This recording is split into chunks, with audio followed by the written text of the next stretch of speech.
Wouldn't that be awesome? Oh. Hello, and thank you for joining us for another episode of That Solo Life, the podcast for PR pros and marketers who work for themselves.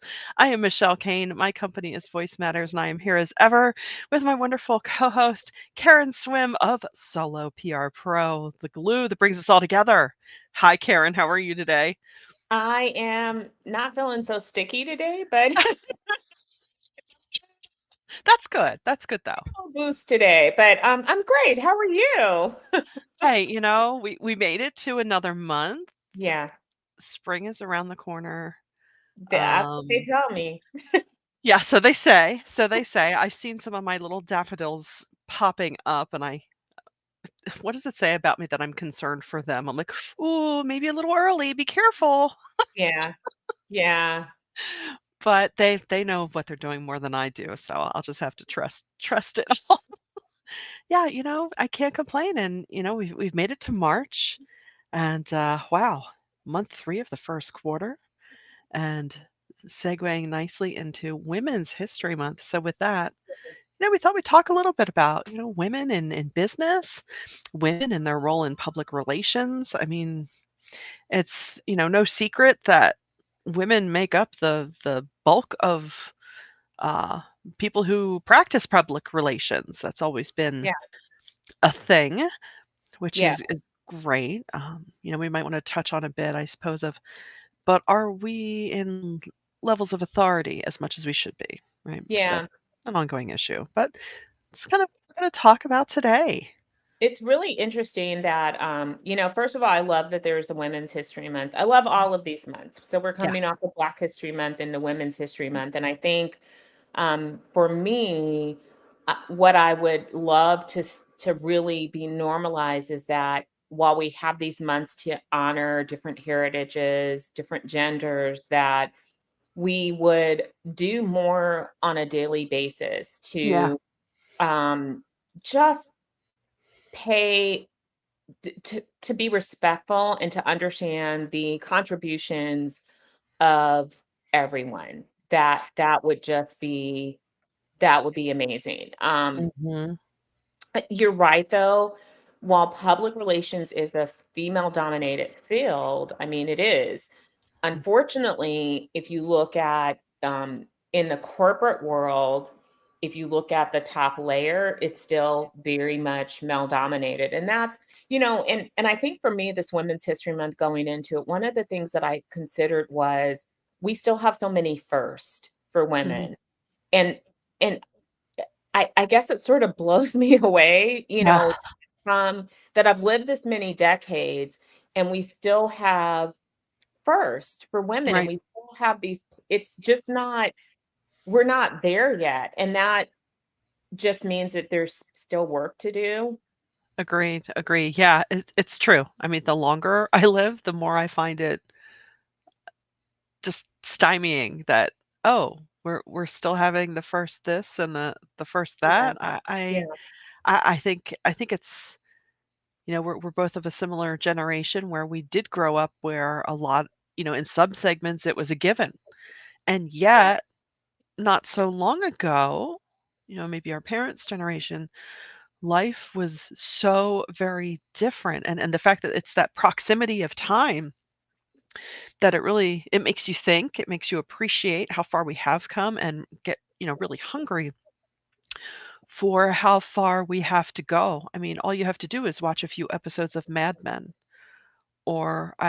I was reading the Vanity Fair last night. There was a little article on, oh, the dark side of Jerry Lewis and just the culture of Hollywood at that time. This one woman was saying, yes, I was, starting my acting career at the studio, and they put us all on a bus, and we thought it was going to be for a work event, and here we were just the candy, you know, Mm. favors for these men in the industry. And you think, what? That's ridiculous. That wasn't that long ago. So, but back to Mm. PR. That's really the Jerry Lewis thing, brings up a really good point for us women, and Chip, thank you so much for bringing up that survey. It's interesting because I was really saddened by that. I was a Jerry Lewis, Dean Martin fan growing Yeah, up, watching those old movies that predated, me, but I thought right, they were, fine. Um, and I'm almost sometimes afraid to look back at old movies because not all of them have held up well as we have right. come to learn more and as our culture has shifted. It's incredible to me some of the things that we let slide. Yeah, Even as recently as Seinfeld, which isn't so yeah, recent now, but it's amazing how you look at it through a different lens. But right.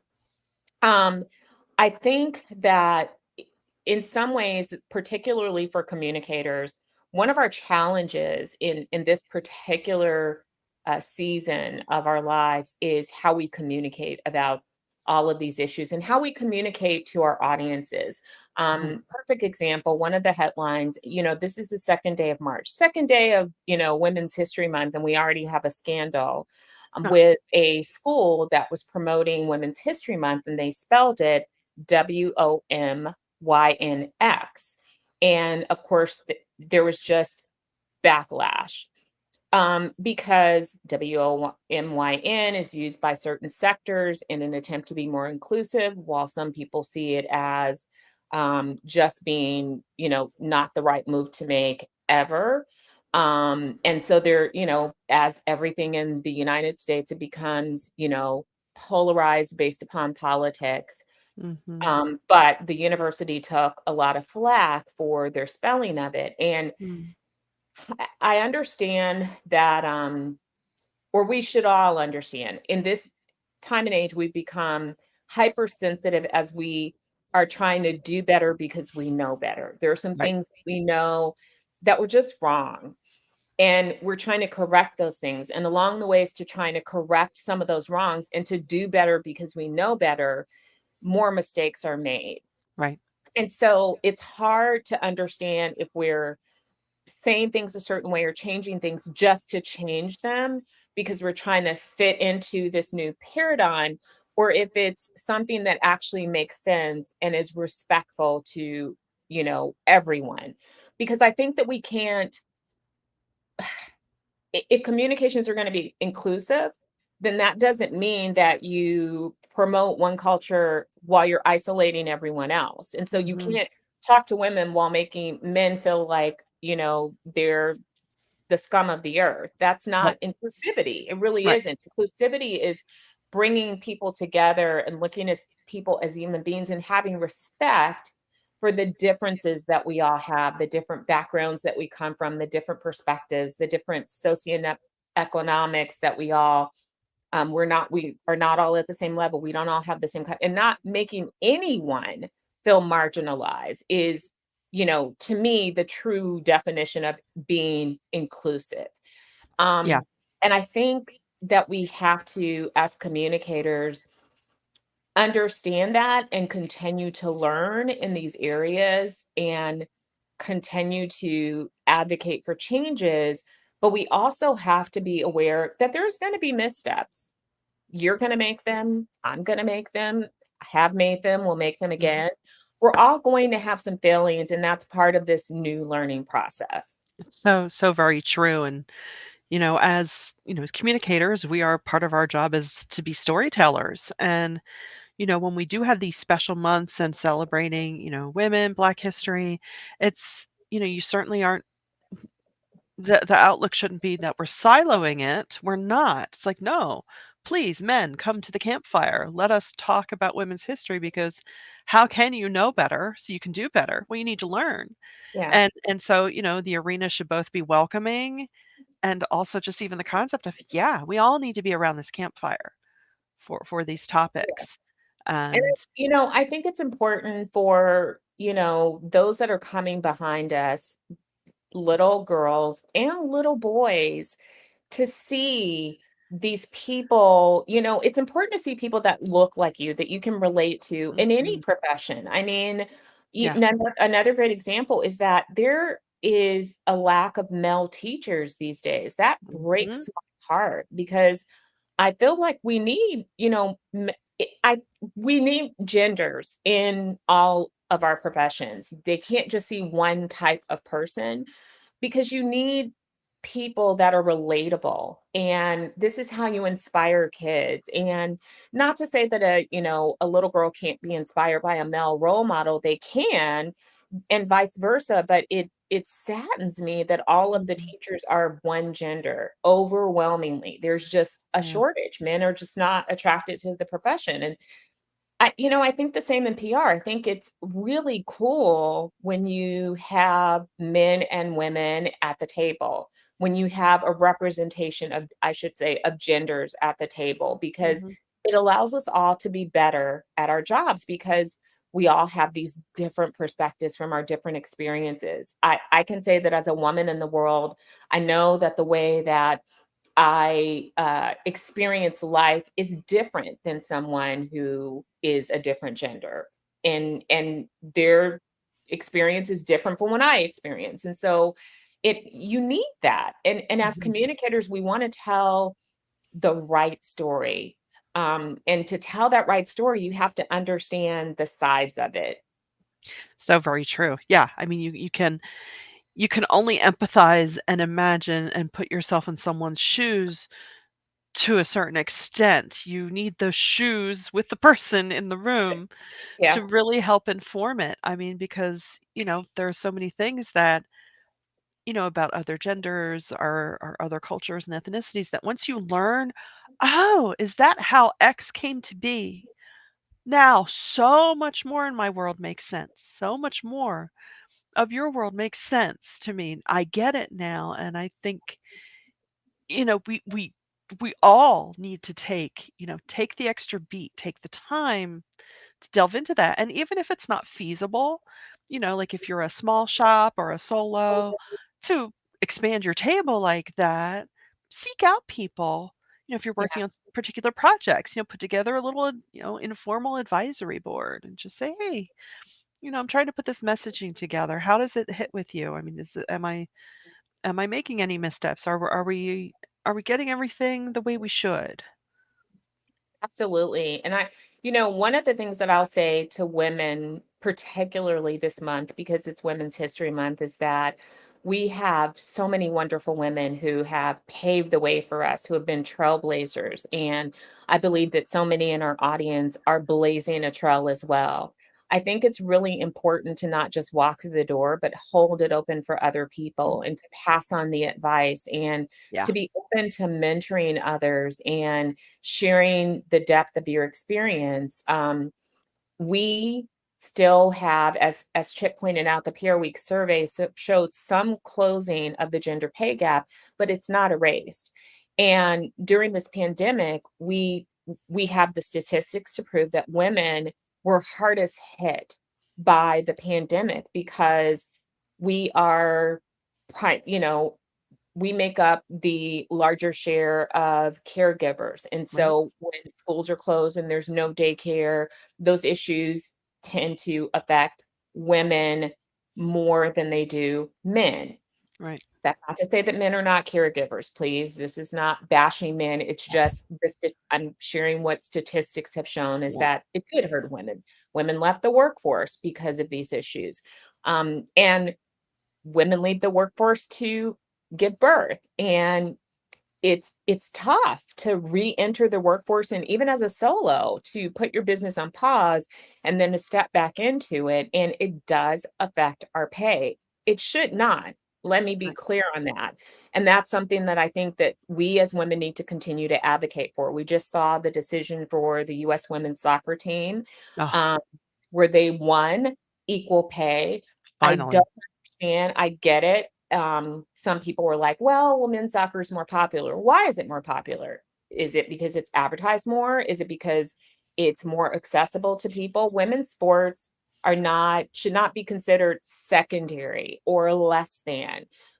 Do they get the endorsement deals that meant, we have to take a step and say, well, why is it more popular? How Right. come more people watch this? It's not, sports are sports. Can we normalize that it's just as fun? I mean, and let's face it, the US women's soccer team has a better record than the men. Um, Just saying. Just putting it out there. Yeah. Yeah, I think yeah, it all comes back to value. I think we've talked about this before of, Yeah.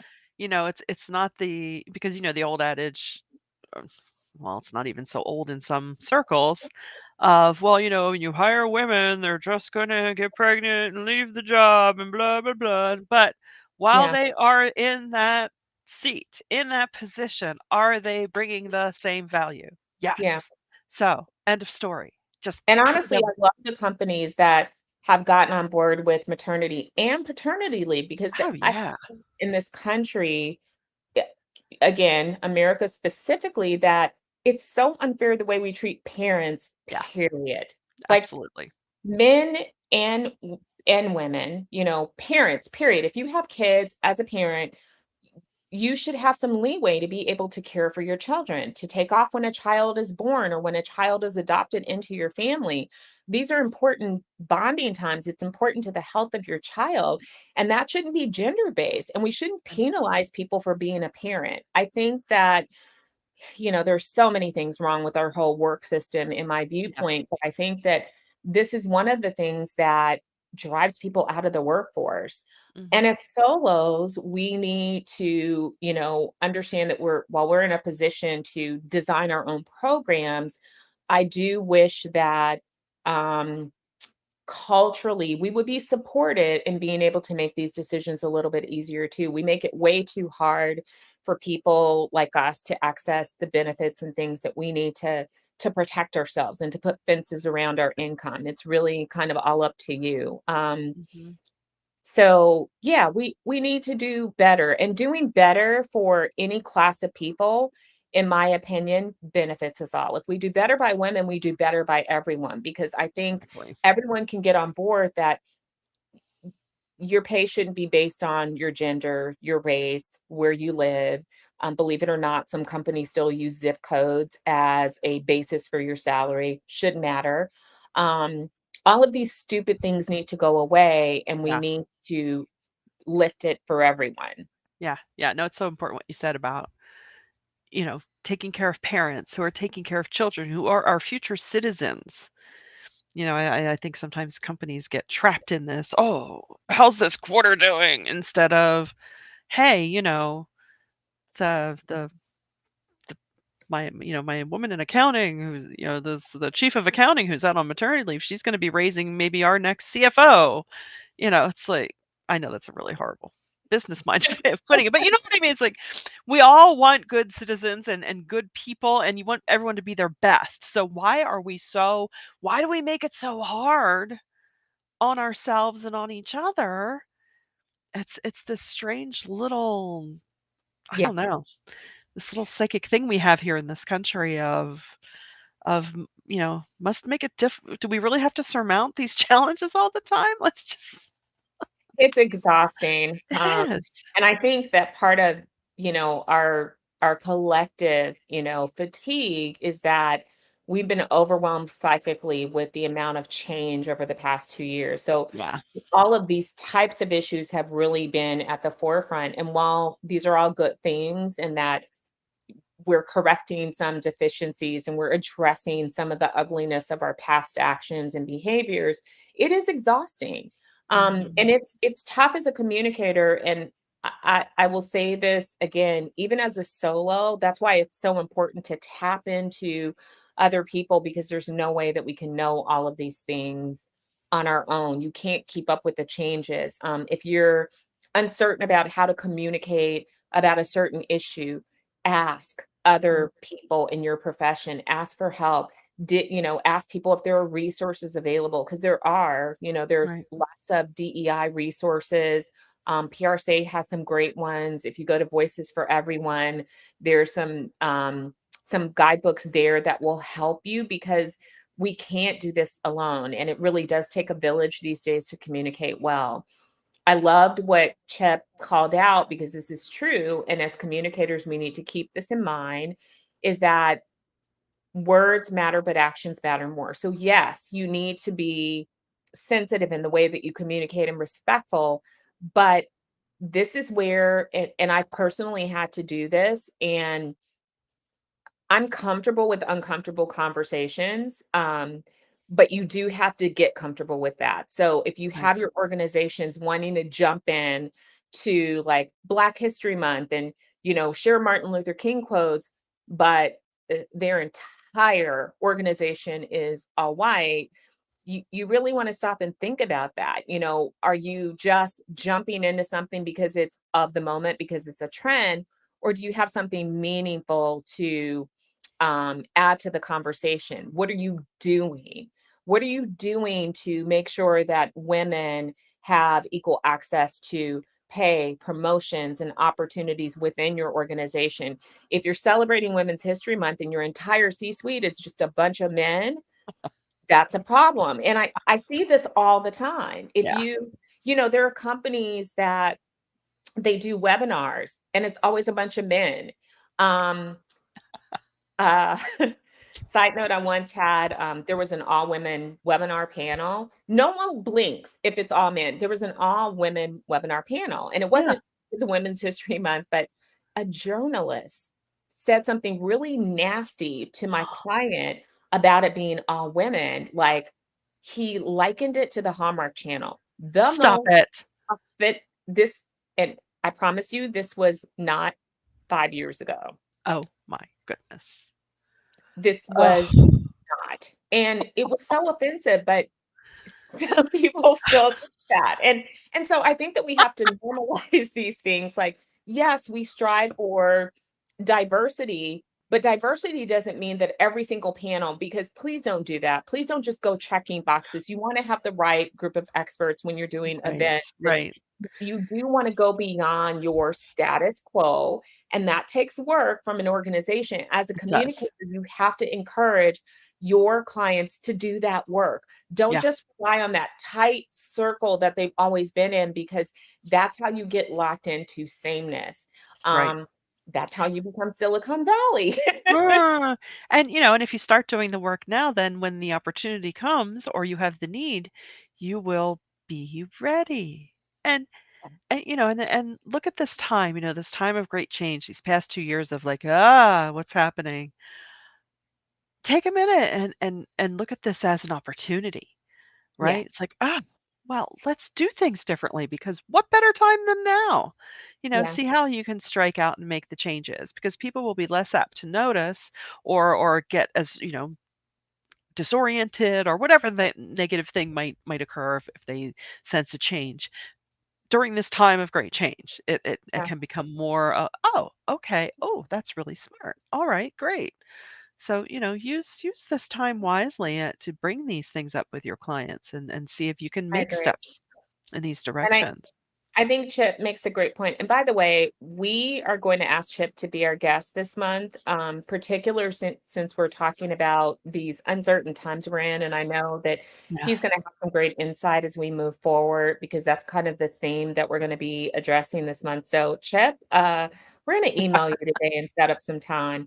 So, I love that he's saying, because realistically, as solos and as small business people, and oftentimes as women, um, particularly if you are the primary breadwinner or the only, you have to weigh things, and there can be a financial risk to you in taking a stand on things or calling things out. I but I think that we have to be bold enough to do the right thing, always. Mhm. I mean, I'm always gonna default to ethics, which is a tenet of our profession, and I certainly stand up and call out things that are not right. You can be tactful, even at the risk of losing business.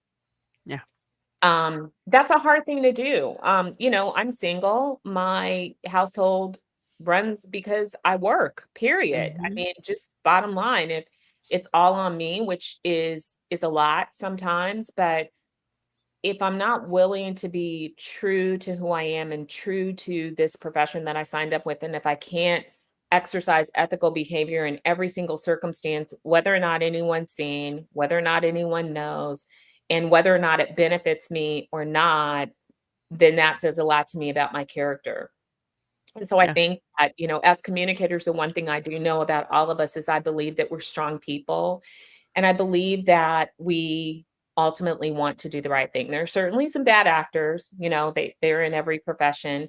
Let's weed those people out though. But I particularly feel that in this audience, you want to do the right thing. And so we want to encourage you always, err on the side of rightness. Yeah, and because you know what? There are many more of us that will have your back. I I concur with everything you said there, Karen, because yes, as a solo, sometimes you do have to make the hard Yeah, decisions, and you do always want to err on the side of just doing what's right because in the end, it's never gonna let you down in the long run. It really absolutely. isn't. It truly is not, and, I say this to myself, I've had said this out loud, you know, as someone who has their own shop, your credibility is everything, and once you lose that or it starts to get a little tainted, you're creating far more problems than any big fat check could sustain. I mean, unless it's so big that you can retire and buy your own island, but and if that's happened with anyone, please let us know. But Yeah. but no, always do the right thing. But, well, we thank Well, you for doing the right yeah. thing And and we want to spending time encourage with all of us. you, let the women in your life know how meaningful they are to you today. Support women. Yeah, If you're a man in the audience, it doesn't matter what gender you are, take a moment this month to not only offer some encouragement, but to lift up a woman that you know, or, choose to mentor someone, help women to continue to make strides because, again, it really does benefit us all. And sometimes, being the unsung hero can get a little exhausting. So a let's, little bit. reach out this month, make Women's History Month an excuse to make some forward moves, to advocate for women around you, and to be part of the solution. And you know what? The beautiful thing about all of this is that it doesn't have to be this big public thing. You don't have to live your whole life on social media. It can be a private gesture. Um, but we just encourage you to think about women this month and honor the people that are in your life and, maybe reach out to somebody that you don't know and make a connection. Agree, agree. And as always, we thank you so much for spending your time with us. Until next time, thanks for listening to That Solo Life.